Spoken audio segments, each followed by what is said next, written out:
Chapter 19.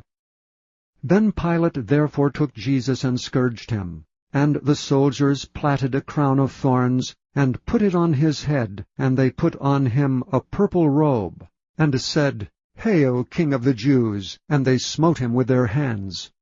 Pilate therefore went forth again, and saith unto them, Behold, I bring him forth to you, that ye may know that I find no fault in him. Then came Jesus forth, wearing the crown of thorns and the purple robe. And Pilate saith unto them, Behold the man! When the chief priests therefore and officers saw him, they cried out, saying, Crucify him! Crucify him! Pilate saith unto them, Take ye him and crucify him, for I find no fault in him. The Jews answered him, We have a law, and by our law he ought to die, because he made himself the Son of God. When Pilate therefore heard that saying, he was the more afraid, and went again into the judgment hall, and saith unto Jesus, Whence art thou? But Jesus gave him no answer. Then saith Pilate unto him, Speakest thou not unto me? Knowest thou not that I have power to crucify thee, and have power to release thee? Jesus answered, Thou couldst have no power at all against me, except it were given thee from above. Therefore he that delivered me unto thee hath the greater sin. And from thenceforth Pilate sought to release him. But the Jews cried out, saying, If thou let this man go, thou art not Caesar's friend. Whosoever maketh himself a king speaketh against Caesar.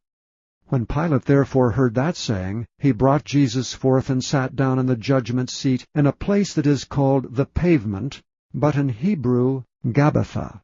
And it was the preparation of the Passover, and about the 6th hour. And he saith unto the Jews, Behold your king! But they cried out, Away with him! Away with him! Crucify him! Pilate saith unto them, Shall I crucify your king? The chief priests answered, We have no king but Caesar. Then delivered he him therefore unto them to be crucified. And they took Jesus, and led him away. And he, bearing his cross, went forth into a place called the Place of a Skull, which is called in the Hebrew Golgotha, where they crucified him, and two other with him, on either side one, and Jesus in the midst. And Pilate wrote a title, and put it on the cross, and the writing was, Jesus of Nazareth, the King of the Jews. This title then read many of the Jews, for the place where Jesus was crucified was nigh to the city, and it was written in Hebrew and Greek and Latin. Then said the chief priests of the Jews to Pilate, Write not the King of the Jews, but that he said, I am King of the Jews. Pilate answered, What I have written, I have written. Then the soldiers, when they had crucified Jesus, took his garments, and made 4 parts, to every soldier a part, and also his coat. Now the coat was without seam, woven from the top throughout. They said therefore among themselves, Let us not rend it, but cast lots for it, whose it shall be. That the scripture might be fulfilled which saith, They parted my raiment among them, and for my vesture they did cast lots. These things therefore the soldiers did. Now there stood by the cross of Jesus his mother, and his mother's sister, Mary the wife of Cleophas, and Mary Magdalene.